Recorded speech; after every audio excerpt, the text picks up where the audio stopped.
ফিউরোটিল ৫০০ খাচ্ছেন বা খাবেন। কিন্তু জানেন কি অনেকে এই ওষুধটি ভুলভাবে খেয়ে নিজের শরীরে বড় ক্ষতি করছেন? কোন অবস্থায় এই ওষুধ বিপদ ডেকে আনতে পারে? আর এমন কিছু কাজ আছে যা অনেকেই জানে না। জানতে চাইলে ভিডিওটি শেষ পর্যন্ত দেখুন। কারণ সঠিক ব্যবহার যেমন উপকার তেমনি ভুল ব্যবহারে অনেক বড় ক্ষতি হতে পারে। তাই ভিডিওটি শেষ পর্যন্ত দেখুন, কারণ এই ওষুধ নিয়ে অনেকের অনেক কনফিউজ থাকে, যা আজকের ভিডিওতে ক্লিয়ার করা হবে। ভিডিওটি শুরু করার আগে একটি কথা। ভিডিওটি শুরু করার আগে আপনি যদি আমাদের পরিবারের নতুন দর্শক হয়ে থাকেন তাহলে এখনই সাবস্ক্রাইব করে রাখুন।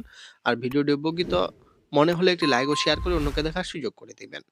এতে করে আরেকজন এই ভিডিওটি সম্পর্কে জানতে পারবে বা ওষুধটি সম্পর্কে জানতে পারবে। আজকের ভিডিও থেকে আপনি যা জানতে পারবেন: ফেরোডিল ৫০০ কি ও কিসের ওষুধ, কোন কোম্পানির তৈরি, কোন রোগে ব্যবহার করা হয়, কিভাবে কাজ করে, খাওয়ার সঠিক নিয়ম কি, পার্শ্ব প্রতিক্রিয়া, কারা খাবেন আর কারা খাবেন না, এবং শেষে জানবেন ভুলভাবে খেলে কি ক্ষতি হতে পারে। চলুন তাহলে শুরু করা যাক। এখন জানুন ফেরোডিল ৫০০ ট্যাবলেট কি। ফেরোডিল ৫০০ ট্যাবলেট হলো একটি অ্যান্টিবায়োটিক। এর জেনেরিক নাম হচ্ছে সেফুরোক্সিম একজেটিল। আর এর প্রস্তুত ও বাজারজাতকারক কোম্পানি হলো হেলথ কেয়ার ফার্মাসিউটিক্যালস লিমিটেড। এটি সেকেন্ড জেনারেশনের সেফালোস্পোরিন গ্রুপের অ্যান্টিবায়োটিক।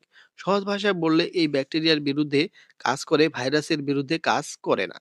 এখন জানুন কোন রোগে ব্যবহার করা হয় একদম সহজ ভাষায়। অতএব ভিডিওটি ধৈর্য সহকারে দেখুন।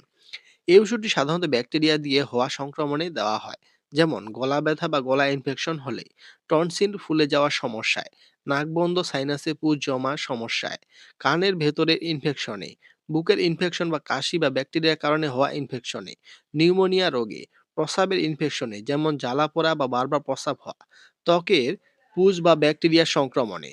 খুব গুরুত্বপূর্ণ কথা, সাধারণত ঠান্ডা, সর্দি বা ভাইরাসের কাশি হলে এই ওষুধ কাজ করে না। কারণ এটা শুধু ব্যাকটেরিয়ার বিরুদ্ধে কাজ করে, ভাইরাসের বিরুদ্ধে নয়। এখন জানুন কিভাবে কাজ করে। এই ওষুধ ব্যাকটেরিয়ার কোষ প্রাচীর নষ্ট করে দেয়, ফলে ব্যাকটেরিয়া বাঁচতে পারে না এবং সংক্রমণ কমে যায়। খাওয়ার নিয়ম এটি জানা অনেক জরুরি। সাধারণত দিনে ২ বার খাবারের পরে খাওয়া ভালো। ডাক্তারের পরামর্শ অনুযায়ী ৫ থেকে ১০ দিন খেতে হয়। কোর্স শেষ না করে মাঝপথে বন্ধ করা যাবে না।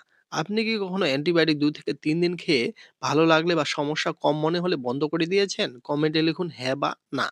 সম্ভাব্য কিছু পার্শ্ব প্রতিক্রিয়া, মানে ওষুধটি সেবনে যেসব পার্শ্ব প্রতিক্রিয়া দেখা দিতে পারে, যেমন বমি ভাব, ডায়রিয়া, পেট ব্যথা, র্যাশ বা চুলকানি, মাথা ঘোরা, তীব্র অ্যালার্জি হলে দ্রুত ডাক্তার দেখাতে হবে। কারা সাবধান থাকবেন এই ওষুধটি সেবনে? যাদের সেফালোস্পোরিনে অ্যালার্জি আছে, কিডনি রোগী, গর্ভবতী বা স্তন্যদানকারী মা, ছোট শিশুদের ক্ষেত্রে ডোজ আলাদা হয়। আপনি কি কখনো অ্যান্টিবায়োটিক খেয়ে ডায়রিয়া হয়েছে? আপনার অভিজ্ঞতা কমেন্টে শেয়ার করুন। এখন আসি গুরুত্বপূর্ণ বিষয়ে। এই তথ্যগুলো না জেনে ফিরোডিল ৫০০ খাচ্ছেন কি? কিন্তু এতে কি ক্ষতি হতে পারে এটি জেনে নিন। যেমন ভুল ডোজে খেলে, প্রয়োজন না থাকলেও খাওয়া, কোর্স শেষ না করে বন্ধ করে দেওয়া। এসব কারণে হতে পারে ১ নম্বরে অ্যান্টিবায়োটিক রেজিস্ট্যান্ট, মানে ব্যাকটেরিয়া শক্তিশালী হয়ে যায়, পরের বারে ওষুধে নাও কাজ করতে পারে। ২ নম্বরে কিডনির ওপর চাপ, বিশেষ করে কিডনি রোগীদের ক্ষেত্রে ঝুঁকি বাড়ে বেশি। ৩ নম্বরে মারাত্মক অ্যালার্জি, কিছু ক্ষেত্রে শ্বাসকষ্ট পর্যন্ত হতে পারে। ৪ নম্বরে পেটের ভালো ব্যাকটেরিয়া নষ্ট হয়ে দীর্ঘমেয়াদী ডায়রিয়া হতে পারে। এই কারণে ডাক্তারের পরামর্শ ছাড়া অ্যান্টিবায়োটিক খাওয়া উচিত নয়। ভিডিও শেষে কথা যা জানা জরুরি: ফিরোডিল ৫০০ একটি কার্যকর অ্যান্টিবায়োটিক, কিন্তু ভুলভাবে ব্যবহার করলে উপকারের চেয়ে বেশি ক্ষতি হতে পারে। নিজে থেকে অ্যান্টিবায়োটিক শুরু করবেন না বা বন্ধ করবেন না। ডাক্তারের পরামর্শ নিন, কোর্স সম্পূর্ণ করুন। আর এই ধরনের উপকারী ভিডিও পেতে সাবস্ক্রাইব করে রাখুন আমাদের এই চ্যানেলটি। ধন্যবাদ।